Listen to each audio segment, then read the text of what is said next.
right, it's Wednesday night, and what day is this? April 14th, and so glad to see whoever is going to be logging on here in just a few moments. So we're just getting started, and we'll be welcoming folks as they get lined up and set up and all that good stuff. And so we got a couple of folks here. Don't know who you are. And wow, we have 5 folks here now, so glad to see.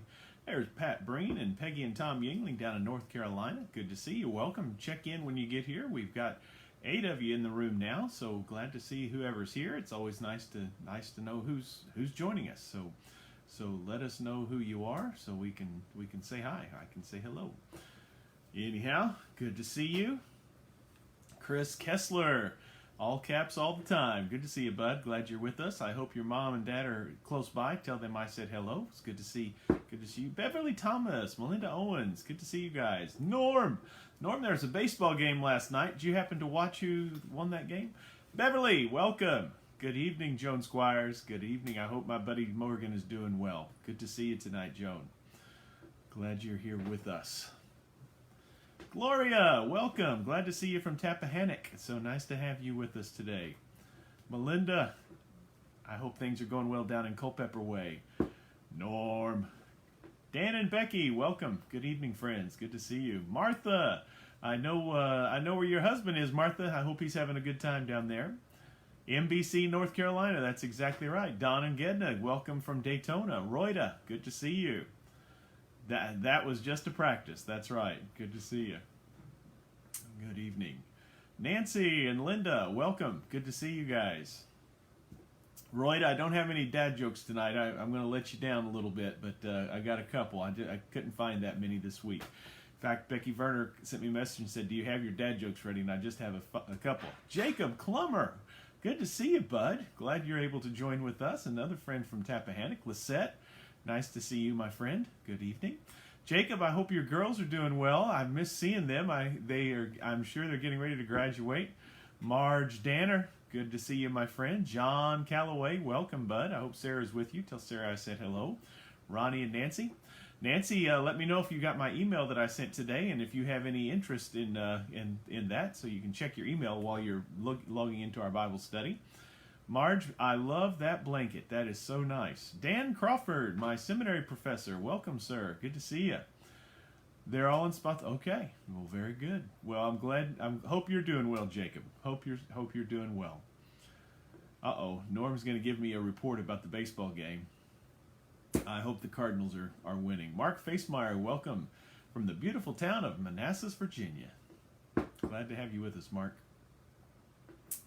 Let's see. I'm going to wait for a few more people to log in. It's not quite, it's just right at 6:30, and we're going to let folks welcome. Hey, Diane Melson. Good to see you down in Williamsburg area, just east of Richmond. I don't know exactly where you and Herb live, but glad to have you join us. Oh, holy cow.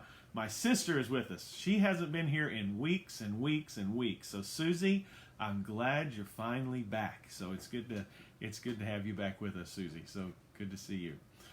It's too early for me to pick on you. I'll wait till a few more people get in here. We can tease you. And so, hey, Mark, tell your dad I said hello. Good to have him with us tonight. Larry, my goodness, how you doing, buddy? I heard you had a nasty fall. You got a broken ankle. I hope you're healing well and recovering. Bob and Miriam, welcome, friends. I hope you got a good report out of Richmond, Bob. Let's hope that. Oh. We belong together. That's a good one, Norm. I like that. So I like that. I've only got 4 tonight. I didn't have a lot of time to find them. I've had a busy week. Linda Hagerman. Good to see. Hey, everybody. Tomorrow is Linda Hager. Wait, is it tomorrow? Maybe tomorrow is Linda Hagerman's birthday. So wish Linda Hagerman a happy birthday. So Linda, happy birthday to you tomorrow, my friend. I hope you have a great day tomorrow. That's a good thing. Well, if you have some prayer requests, you can shoot us some prayer requests. Norm, we are not praying that the Nationals beat the Cardinals tonight. That's inappropriate. So we won't pray for that. But if you have other prayer requests that we need to remember, please let me know. And so we can pray for some things that are going on. And We've got a couple of different situations that are taking place around us that we need to be praying for, and I know you have some things going on. Jethro Cole, today's his birthday, and Jethro joins us from South Carolina. And Jethro is today is his 51st birthday, and he is continuing to take some cancer treatments, and he is doing all right. And I had a good chat with him today, and so I invite you to keep praying for my buddy Jethro and for Laura Kolb. And so Karen, we want to continue to pray for Karen Borozinski as she recovers from all of her. Oh, Norm. Okay. Well, all right. Well, go ahead. Point that out for me, Norm. No worries. Don't even think about that. So we want to pray for Karen Borozinski as she's continuing to recover from her eye surgery.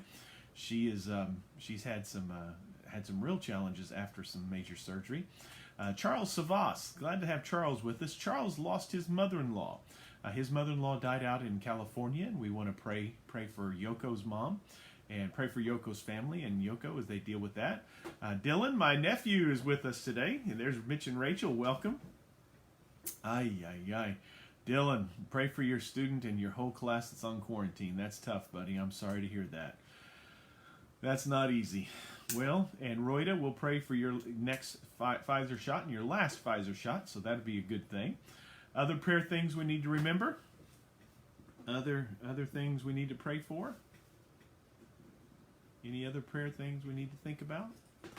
How about some things we're thankful for? What are some things you are thankful for? Monday was my dad's 100th birthday, and he's been gone for 21 years. And oh my goodness, Jan, we'll pray for Mary Beth. That's exciting.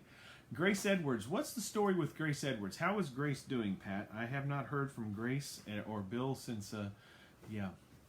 All right, Kathy, we'll continue to pray for you. We'll pray for you. Celebrated my dad's birthday on Monday, and just thinking about him and good memories of his life. And hard to believe he's been gone 21 years, but it's also kind of hard to believe that my dad would have been 100 years old. That's almost as old as Larry Page, but hey, who's counting, Larry? Megan, good to see you. I hope you had a good day. Oh, Miriam, that's wonderful. Wonderful. I'm very happy to hear that, Miriam. That's good news for Bob. All right, Pat, thanks for letting us know about Grace, and that's something we want to continue to pray for. What about some things we're thankful for? What are some things that you have to thank God for today? Anything comes to mind that you're grateful for or thankful for? Anything that pops up that you can share a quick word of thanksgiving for? Thankful for Sarah. Boy, she must be close or she's typing. I don't know which, but that's right. And so that is older than my parents, and I have 10. That's right, Jan. Hey, Linda, welcome. Welcome. Good to see you, friend. Tell Jerry I said hello. How about some other things pray for or things we are thankful for? Pray for or things we are thankful for? Oh, boy, Becky's adopting 2 kittens. That's exciting. My little dog, wow, you got to love these puppies, and you got to love kitties. Those are good things. Oh, my goodness. How many years will it be, Beverly? What number of anniversary would it be? And Beverly's dad's been gone. Goodness, he's been gone a long time. But anyhow, all right, Lisette. I'm glad you got your first shot yesterday. That's good news, and I hope other people are continuing to get that. There's Rick Slusher. Welcome. He's fresh after watching the Cardinals get beat by the Nationals. I know he's in a good mood, and that's a good thing. Very cool. Very good. Thank you, Royda.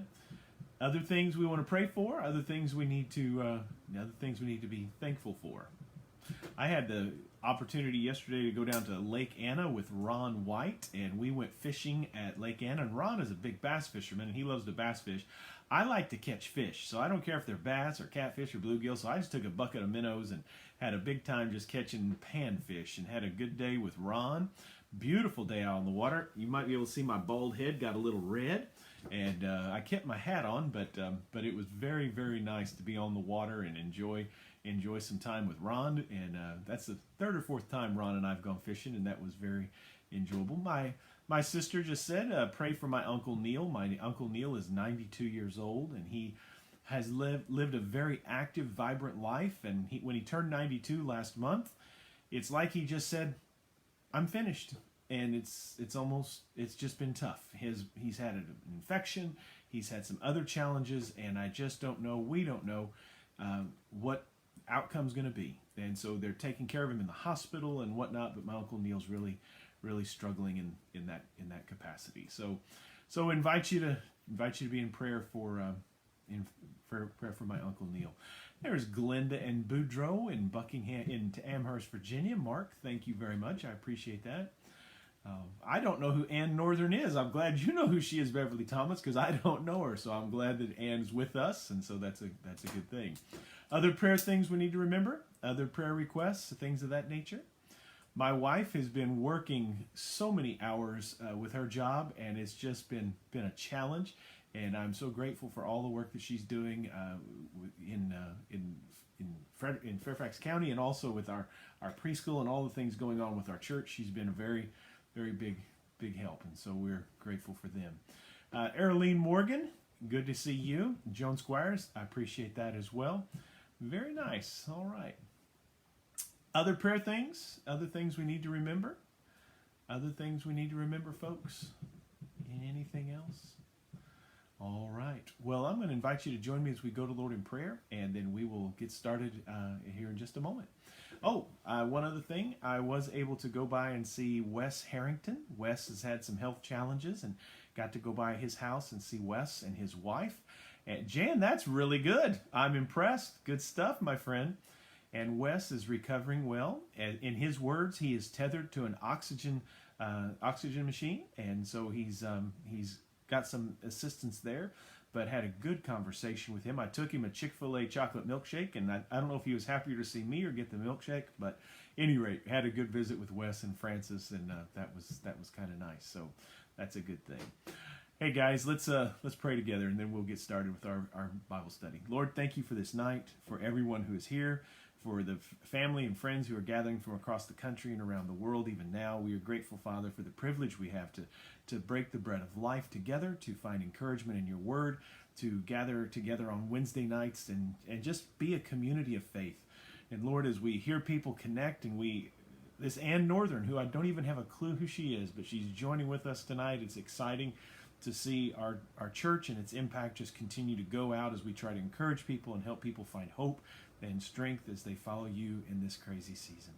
Father, we have prayer requests that you've heard. We are things that we are thankful for, and we are ever mindful, God, that you are with us during a difficult season. And we pray, God, that you would continue to give us grace and mercy as we work through these days. We pray for our friend Yoko, that you would give her grace and comfort as she deals with the loss of her mama, that you would comfort them in this season. We pray also for those who are in the hospital, for my Uncle Neil, that you would be gracious and merciful to him. We continue to pray for Wes, that you help him to heal well, and we ask, God, that you give him grace. Thank you, God, for the opportunity we have to be together today. It's in Jesus' name we pray. Amen. All right. Hey, Terry W.S. Gay, glad to see you with us. Don't forget, guys, tomorrow is Linda Hagerman's birthday. Don't miss wishing her a happy birthday. So it's good to have her with us. And so, hey, here's a couple dad jokes that you might like. So, I don't know if you like snails, but snails kind of creep me out when I'm working in the garden. You accidentally pick one up, or a slug. I don't like those things. So this snail, he was tired of being so slow. So he got an idea that if he painted an S on both sides of his shell, people would see that snail, and you know what they'd say? Look, there's an escargot. Oh, that's all right. I don't like that one anyway. Here's one. It says, the problem with political jokes is sometimes they get elected. That's a good one. The problem with political jokes is sometimes they get elected. This is an interesting one. I like this one. Have you heard about the dyslexic, agnostic, insomniac? He stays up all night wondering if there is a dog. Somebody of you will get that later, but that's a good one. I won't repeat it. Here's the last one. This is for Norm Maudlin. What do you call an acid with an attitude? What do you call an acid with an attitude? You call it amino acid. Get it? Amino acid? All right. Hey, guys, we are going to be talking about something tonight that I think is really, really interesting. There's been a number of reports done in the past couple of weeks about the lack of people going to church, and you may have seen this in a couple of different articles and a couple of different magazines. I think the Gallup poll is saying that less than 50% of Americans now are going to church anywhere, and it's created some interesting comments and interesting situations that have developed. And there's obviously the hand wringing that goes on for church folks who start wondering, what's going on when 50% of our nation isn't involved in a faith community, isn't in going to church and things of that nature? What's causing that? What's happened to the generations? Blah, blah, blah. All kinds of things. And one of the things that people talk about is why. Is it because of the doctrine? Is it because of preaching? Is it because of teaching? Is it because we've gotten too political? I mean, there's 1,000 different ways that people might reason or rationalize why people aren't engaging in their faith and why people are disengaging from churches. And I would say, when we talk about this, that one of the reasons people disengage and they don't engage at all is the fact that followers of Christ have trouble and a difficulty showing a better way. We frequently show things that we're against. We frequently talk about things that we don't like. We frequently point our finger at the culture and say why we don't like the culture for this reason, that reason, or the other reason. And Jesus, he seems to tell us that we're supposed to be the light that shines light in the world. Jesus seems to talk to us about being salt. And Jesus seems to be talking to us about people who bring life and hope and beauty and peace and joy into the world in which we live. Now, there's not a question. This world is a different place than what maybe many of us grew up with. And when we start thinking about what can we do to shine the light of Christ in a positive way, there's some practical things that I think are really, really important for followers of Jesus to think about and for followers of Jesus to practice. And I'm going to talk today. I read an article. His guy's name is Dan Ryland, and he talked about leadership. And as I was reading this about leadership, I started thinking about the influence that this article had on people to shine the light of Christ, to illuminate Jesus, to point people to Jesus. And I'm going to talk about 9 things. I'm going to hit 9 topics. So if you want to write this down, this would be really good just to write down, just to think about, because I vitally believe this is some important stuff. And when people think about what it means to be a follower of Christ, they might not think about going to our church, or they might not think about going to a church in the community where you live or whatever, but they are going to think about how people make them feel and how people impact their life and their story, and how we demonstrate what we believe and what we know. It's pretty important that our lives are attractional in such a way that we can point people to Jesus in a way that people are interested in becoming followers of Christ. So a quick question, and I need you to respond. What are some things that you invest in? So if you could write some answers real quick. What are some things that you invest in? Now, it might be the stock market, might be real estate, might be baseball cards, Norm Modlin. It might be coins. It might be antiques. What are some things that you invest in? Can you shoot me some ideas of some things that you might invest in? I'd love to read a few things that you invest in. So I'll wait a couple minutes. You invest in your kids. Best investment out there, Joan. Your family. Best investment out there, Melinda. Friends. Hey, Dwayne Corder in Evansville. Glad to see you with us, bud. What else do we invest in? What are some other things that we invest in? And I am talking financially and other things, but also in relationships as well. What are some other things that we might invest? Your family and your grandkids. Good word, Diane. I like that. Nancy Curley from Connecticut. Welcome, my friend. Your family and your garden. That's exactly right. You've got a beautiful garden. Your grandchildren, Pat Breen. Very good. I like that. What else? What else do we invest in? What else do we invest in? Family in your home. Good word. Right now is a really good time to invest in your home and invest in real estate. Students for decades. That's exactly right. Real estate. That's exactly right. Mark Facemeyer, family. I had a guy try to tell me to invest in Bitcoin this past summer, and I surely wish I'd have invested in Bitcoin this summer. I didn't do it. Your niece. Yarn and time for Operation Christmas Child. Good word, Jan. Your work ethic. That's a good investment. Students, Jan. That's a good one. I like that. Hey, Mary Alice, you have a good time at choir. The lives of musicians and the lives of family, I like that. Investing in your health. Good answer, Joan. John Calloway, you invest in causes. So I want us to, a lot of you got what I was going for pretty quickly in talking about relationships. There are all kinds of things we invest in. We can invest in insurance, we can invest in vehicles, we can invest in real estate, we can invest in collections, we can invest in all kinds of stuff. But my guess is one of the most important things that we can invest in eternally is people. Relationships, family relationships, friend relationships, work relationships, the random stranger relationship, the people we encounter in life relationships. Those are vitally important that we invest in those. And when we think about this, some people are naturally good at investing in people. Some people are just naturals at building relationships with children or their family members or neighbors or coworkers or whatever.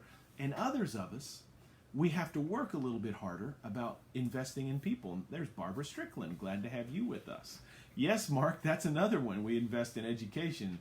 Lord have mercy, do we invest in an education, especially if you're going to college or grad school or trade school or whatever it might be. We invest in education. Oh my gosh, it's going to be snowing up there? Huh. Well, I hope you can handle that up there, Nancy. That's not going to be very nice. So I want to talk tonight about the idea of how we can invest in people to make a difference in their lives. Not make a difference in your life, but how we can invest in some people that make a difference in their life. And I want you to hear very clearly that my ulterior motive in this investment is not necessarily that your life is better or your life is improved, but the reality is, my goal is that we make an investment in people and people respond to the gospel story of Jesus. That people see that we genuinely love and care for them and desire that they experience that full and abundant life that Jesus has.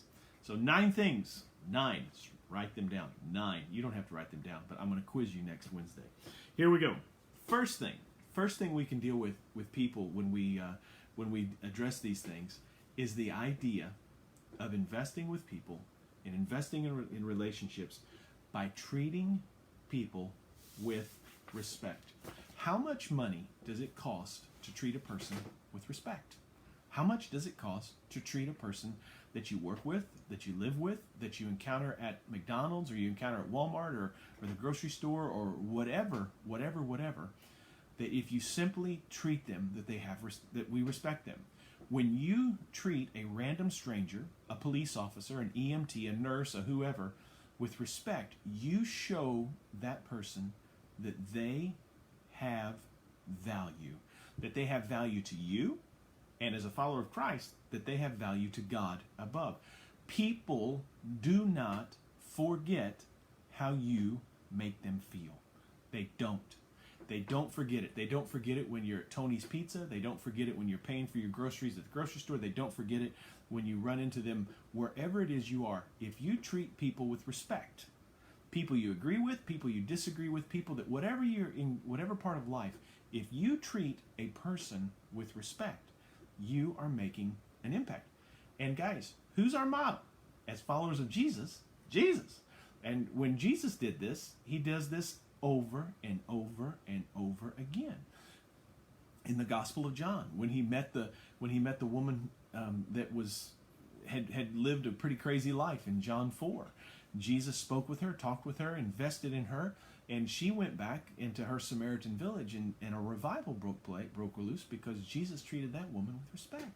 When Jesus found the woman who'd been caught in adultery, Jesus treated that woman with respect. Over and again, Jesus treats people with respect. People he agreed with, people that he could do life with, people that whatever. And so guys, one of the first things that we can do is simply treat people that we engage in life with respect. People that you love, people that you work with, people that you don't know, people that you disagree with, people that come across life in whatever capacity you can possibly imagine. Treat them with respect. Now, think about this. What are the places that we might show a little bit more respect to people? Maybe if we go to the doctor's office, we're going to treat the doctor one way, and we might treat the receptionist another way. Maybe if we go to the school, we might treat our principal one way and maybe the teacher another way. Or maybe we're going to treat the teacher one way and the janitor another way. Maybe if we go to a restaurant, we might treat somebody differently if we go to Texas Roadhouse and get a steak, or we drive through McDonald's and we got a 17-year-old kid messing up our order. The issue is, as a follower of Christ, we are called to treat people with respect. Period. And that's a big piece. Big piece. Second thing. And this is pretty easy. You know, the fact of the matter is, these 9 things that I'm going to talk about, it's not rocket science. It's pretty basic. First one, treat people with respect. Second one, express appreciation. Express appreciation. How long does it take you to say the words, thank you? A nanosecond. How long does it take you to express your appreciation for whatever somebody does for you? And I need you to answer for me.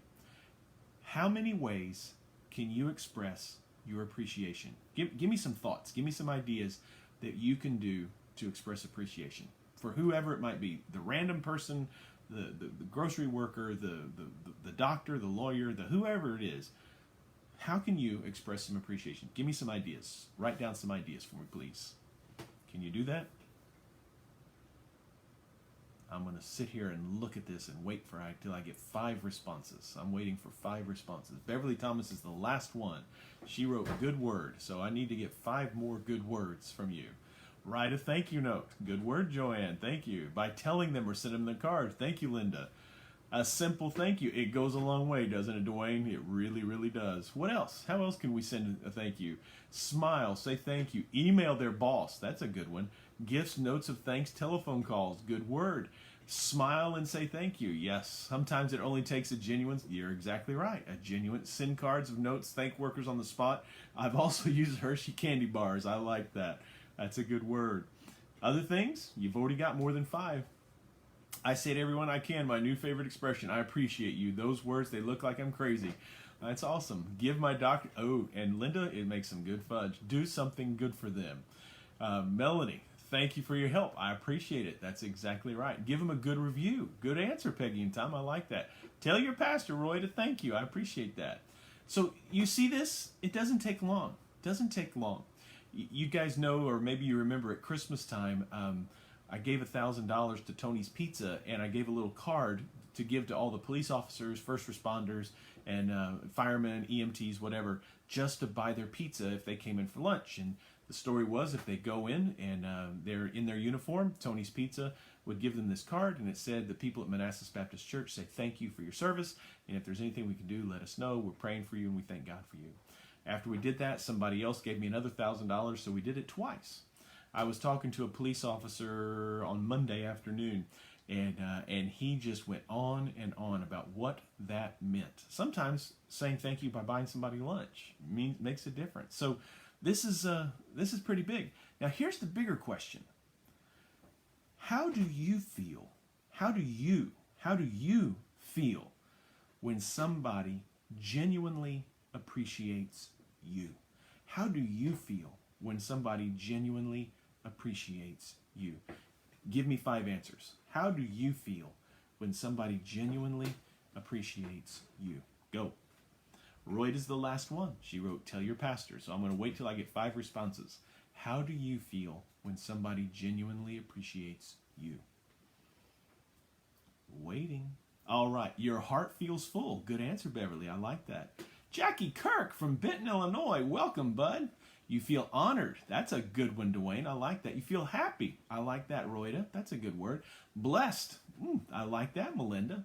Jan. Love it. It's an excellent day. Yes, it does. There you go. Very good. How do you feel? It touches your heart. Good word, Melanie. I like that. It makes me feel validated. Want to try harder. Isn't that interesting? Joyfully humble. Good expression. I'm overwhelmed. It makes me feel loved. That's good. Blessed. Do you hear all this language? Do you hear how you feel? Are you reading how everybody is responding anymore? So what do you think it would do if you're at Walmart, or you're paying for gas, or you're at McDonald's, or you're wherever you are, and you genuinely say to a person, thank you.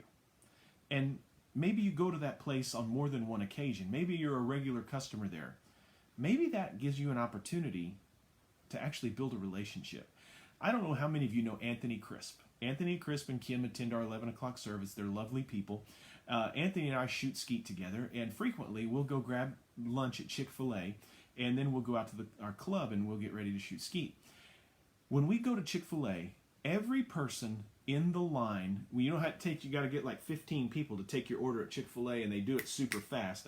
Chick-fil-A, I think they could solve COVID if we just let them do it. But at any rate, when we go through that line, every person that works there knows Anthony, and they talk to Anthony, and Anthony knows their names. Now, I tease Anthony. I say, well, you must come here a lot, and he does.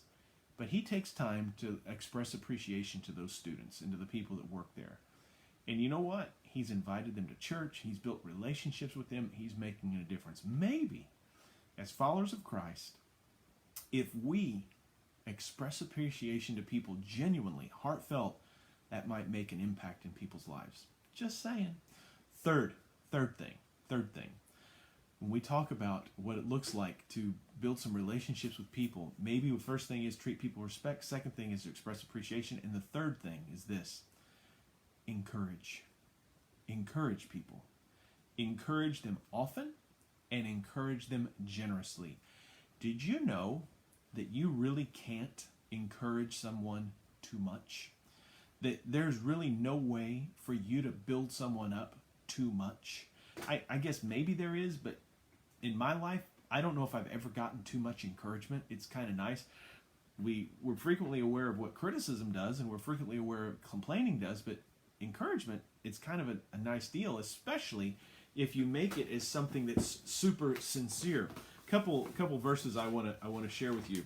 And first one is from 1 Thessalonians chapter 5, and this is a pretty good verse, and I think you might appreciate what Paul had to say in 1 Thessalonians chapter 5. I'm going to read verse 11.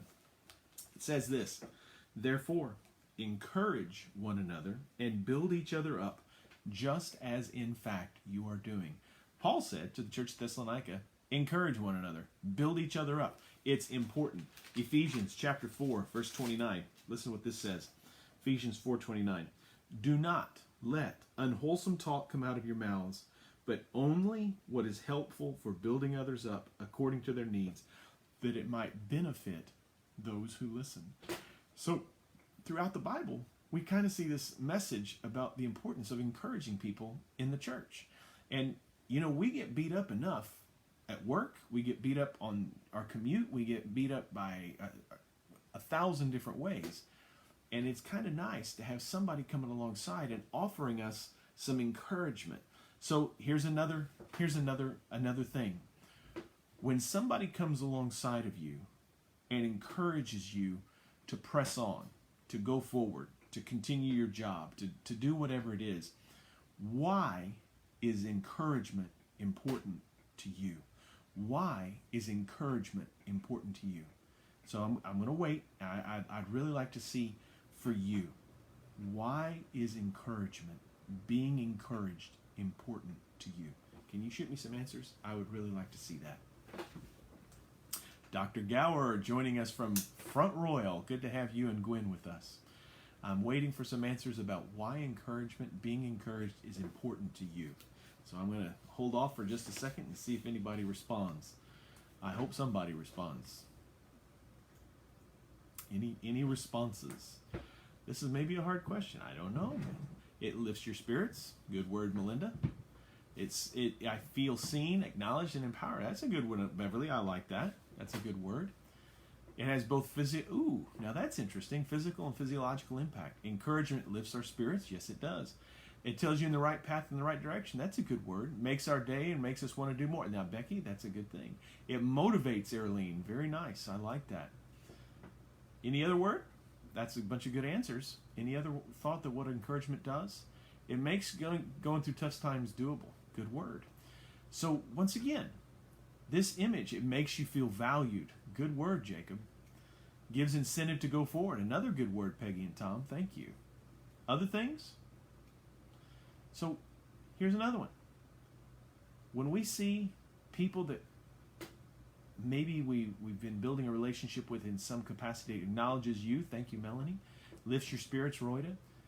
This is another piece that can make an impact in your school, in your business, in your neighborhood, in your home. Be an encourager. It makes you know. Look what Linda just wrote. It makes you know someone cares. It makes you know that someone cares. So being an encourager is kind of a big deal. And again, this one might take a little bit more time because you're actually going to have to pay attention.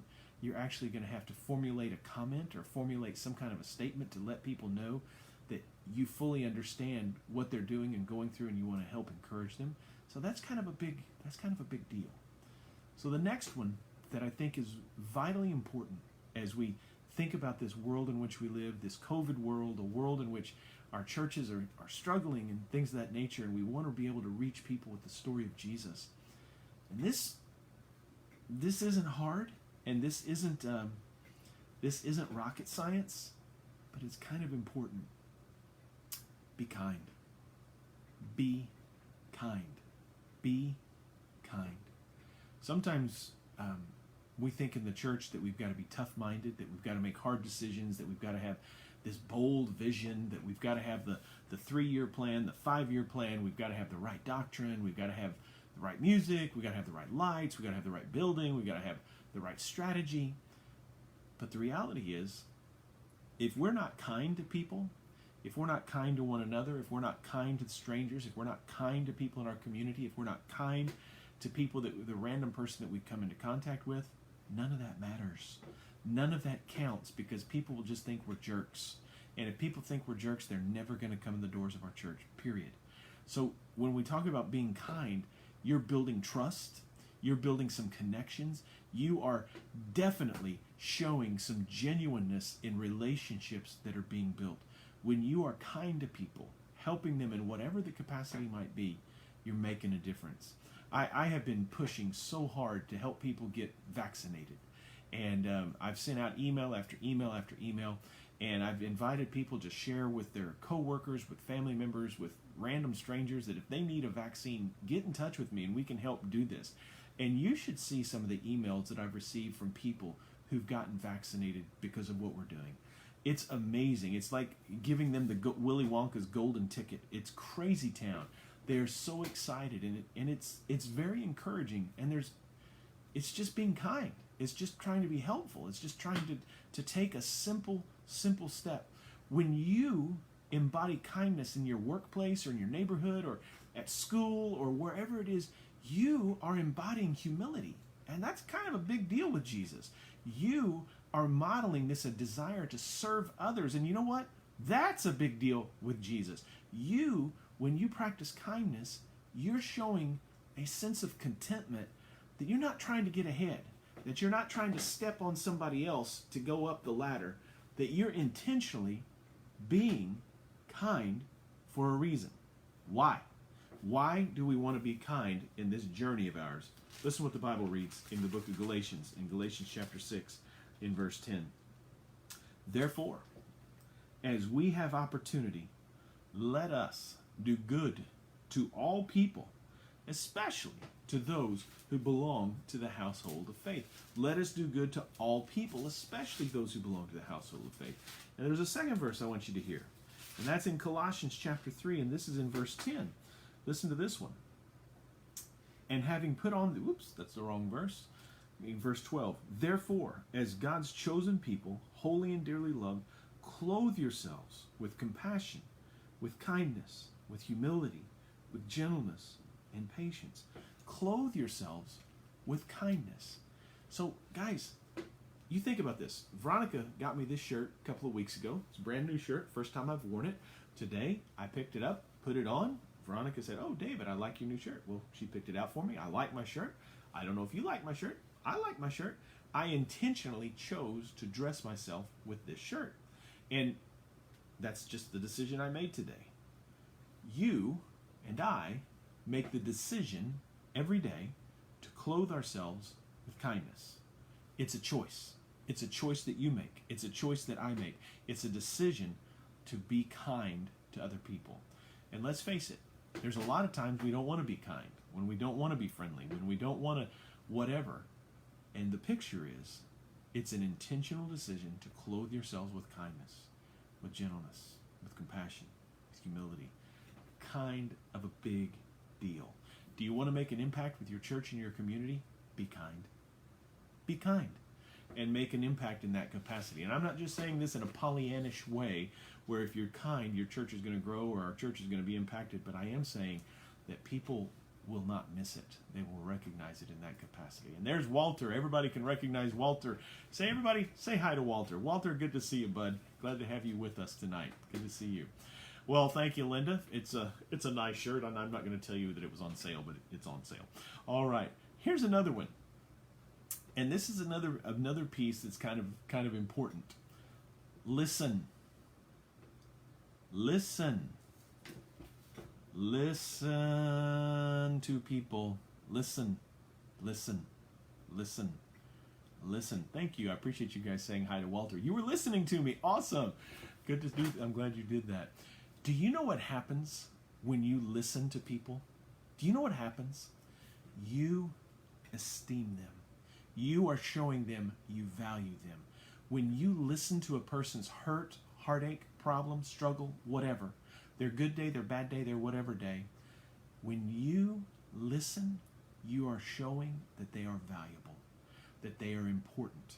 Now, the reality is, you listen not just with your ears, but you also listen with your eyes, you also listen with your face, you listen with your body language, you listen with whatever it is. One of my favorite stories about my daughter is back in the day when I actually got a newspaper and I read a newspaper. Little Lauren would try to tell me a story, and I'd be reading my newspaper, and I'd be having my newspaper, just reading my newspaper, doing whatever it was with my newspaper. And you know what Lauren would say to me? She'd push the paper down and she would say, "Listen to me with your eyes. Listen to me with your eyes." And when we actually listen to people with our ears, with our eyes, with our attention, with our body, with everything in us, we are showing them that they are valued, that we respect them, that you actually love them. I want you to listen to my favorite verse in the book of James.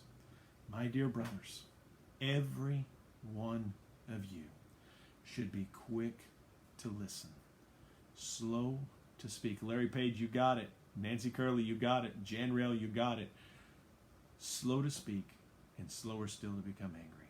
That's just the reality of it. Listen to what the Bible reads all the way back in the book of Psalms, in Psalm 141. Give me a second to get there. Psalm 141. Psalm 141, verse 3. Set a guard over my mouth. Set a guard over my mouth. Keep watch over the door of my lips. Sometimes we actually need God to do this and get rid of the key, because we need to just listen to what people have to say. It's kind of an important thing. So here's the deal, and I need you to answer on this one. What does it mean when somebody listens to you? What does it mean when somebody listens to you? Your parents, your spouse, your friends, your family, your coworker, your boss, your student, your teacher. What does it mean when somebody listens to you? Give me an answer, please. I'm going to wait for 5. Walter, I hope you know we're glad to see you tonight, buddy. So good to see you, man. I'm waiting for 5 responses. What does it mean when somebody listens to you? I hate staring at the camera. It's awkward. So Dwayne Corder's the last one. He wrote exactly Larry. So I need 5 responses. And I know you're typing real fast right now. They value you, that you are worth their time. Good word. It means a lot, Charles. Good word. Charles, glad to have you participating with us. It feels like they care. Good word. Joan, I like that. Acknowledge that I care and exist. That's good. I feel respected, valued, and validated. Very good. They are engaged, that they honestly care. Good word. They respect that you have something to offer. I like that. That's a good word. That they care. Good word. I like that, Melanie. That they value what I have to say. That's a good word. It makes us feel like someone respects us and cares about it. I like that, Peggy. Good word. Other things. Anything else? Anything else? I don't want to cut you off. That they are showing respect. Good word. I like that. When I am heard, they can tell me what I said, and it means they focused on me, and it means they care. I like that, Jan. It means they care, Royda. Good word.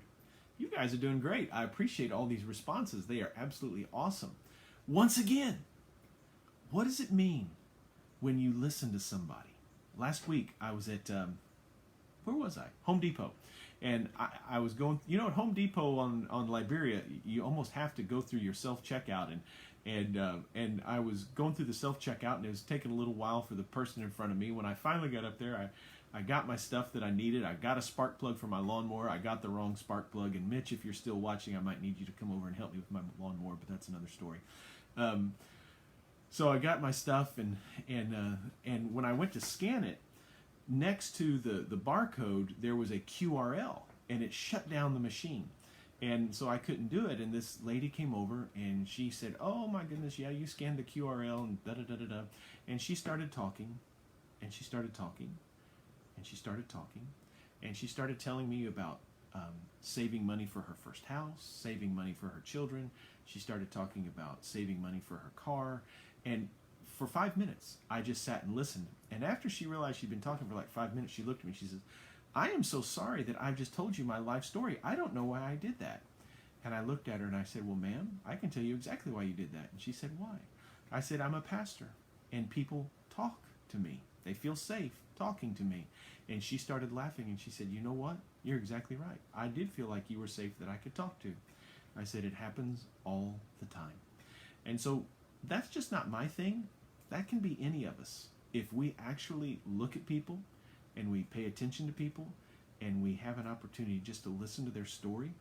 Now, here's the deal. I didn't invite her to church, but my guess is the next time I go through the line at Home Depot, she'll probably remember me.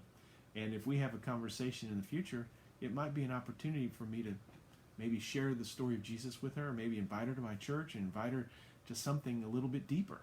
And guys, listening to people, it makes a difference. It makes a big difference in this world of ours. And I think that's just a big thing for us to consider. Next piece. There's Henry Peters. I'm so glad Henry Peters is joining us. Good to see you, old buddy. The next piece. Here's another one. Be generous. Be generous.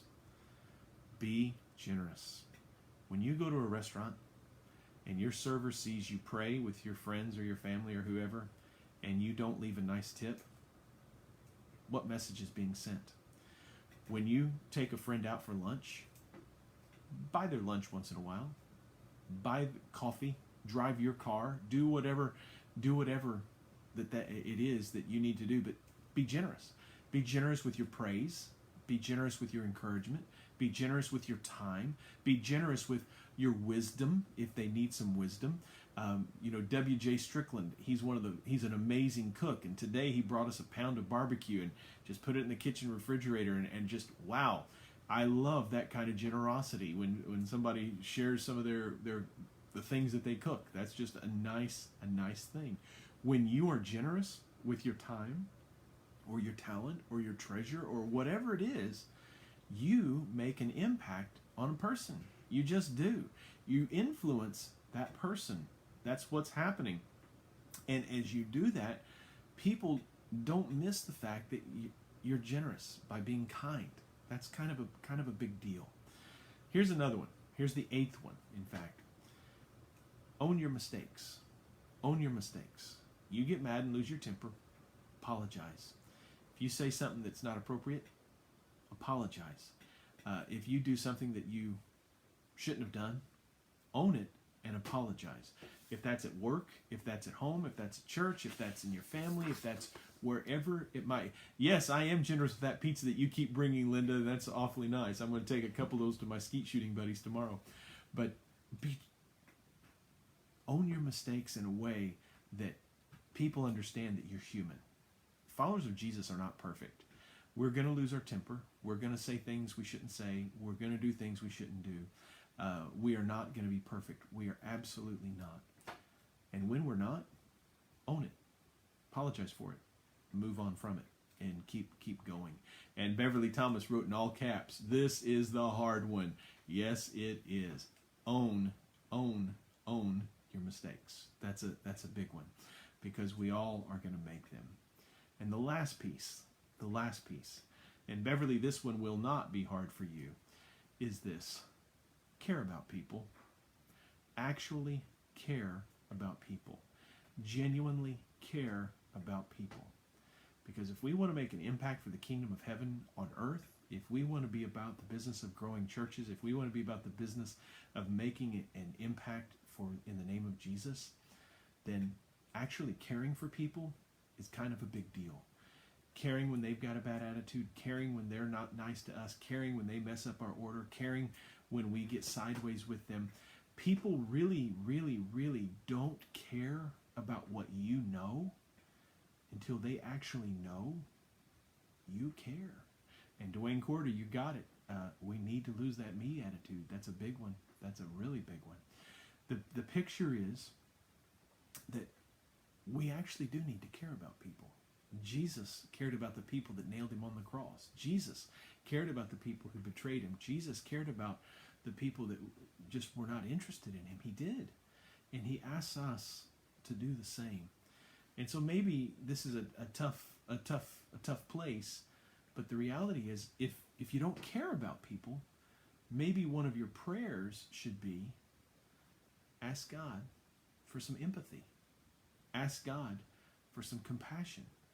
Ask God for the ability to see other people thrive. Not survive, but thrive. And I don't know if Megan Cessna is still with us, but maybe there's a difficult child in your classroom, or whatever teacher's with us. Maybe there's a difficult parent in your system, or whatever it might be. Pray for some empathy. Pray for some compassion. Pray that to actually see other people thrive, that we are going through some hard times. That's kind of a big deal. I read this article last week talking about the demise of the church. We get these articles all the time. It happens on a regular basis now because we just keep seeing numbers declining in church, especially during COVID. And the reality is our churches are taking some big hits in terms of people not coming back, and blah, blah, blah. And the reality is, followers of Christ, we are not necessarily called to fill up buildings. We are called to live the gospel. We are called to share the gospel of Jesus. We are called to be the light of the world. We are called to help people come into a relationship with him. And part of that, I think, ultimately means that people engage in a faith community.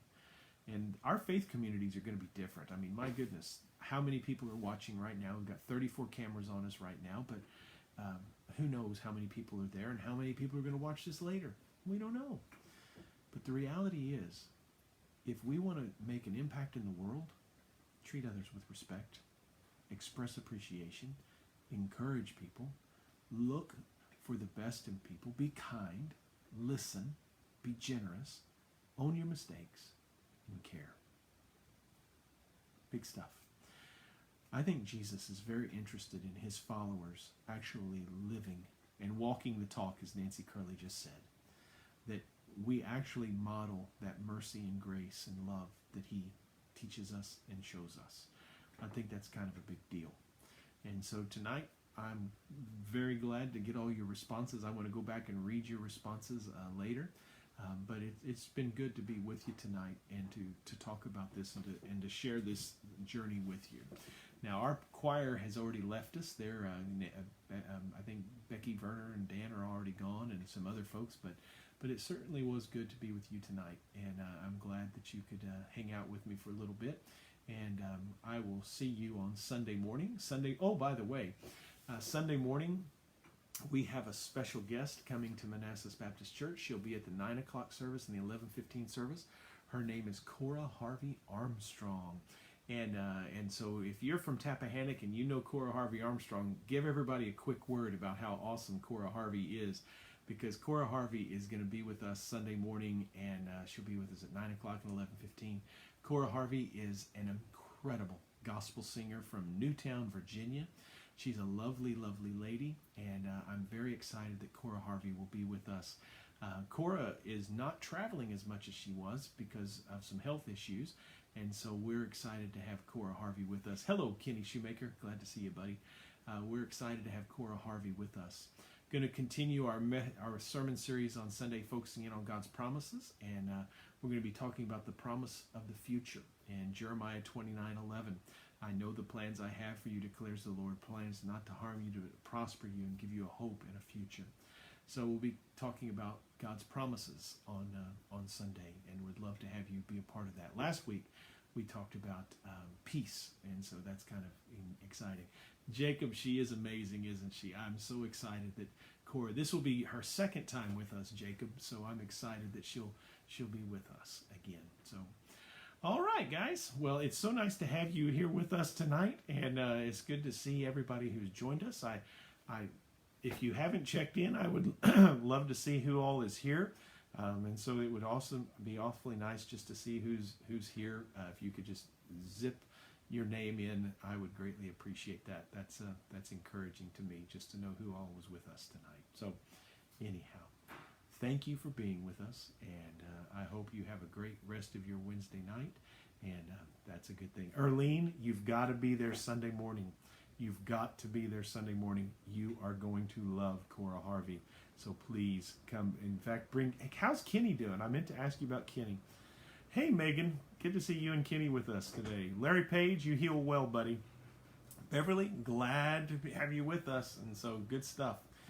And happy birthday, Linda Hagerman. Good to see you today. Kenny, Megan, tell Kenny I'm bringing some pizzas tomorrow. He will enjoy that. Dwayne, thank you, sir. I'm trying, man. It's a tough season, but we're trying, brother. So thank you. It's good to have you here with us with your mom for a little while. She's already gone to choir practice, but she is so happy to be back in the church, Dwayne. Makes me happy to see her so happy. So that's encouraging. Anyone else in here tonight that I don't know? Yeah, you know, Megan, I will make certain that he does. I will make certain that he does. I'll take care of that tomorrow. We certainly will. Anyone else want to let me know you're in here that hasn't checked in all night? That's exactly right, Joan. They definitely can. Thank you, Melanie. I appreciate that. Joan, I hope some people wrote those 9 things down. And so, Megan, Kenny has enjoyed that pizza, and I will make certain I bring an extra one just for you to take home. So we'll get that taken care of. So, taking care of our teachers, we will do that. Any last thing, friends? Well, it's good to have you with us tonight, and that's very good. I won't give them all away. Nancy, good to see you. Tell Ronnie I said hello. All right, friends, have a great night. Good to see you. Thank you for being with us. We appreciate you. We love you. We miss you. Blessings.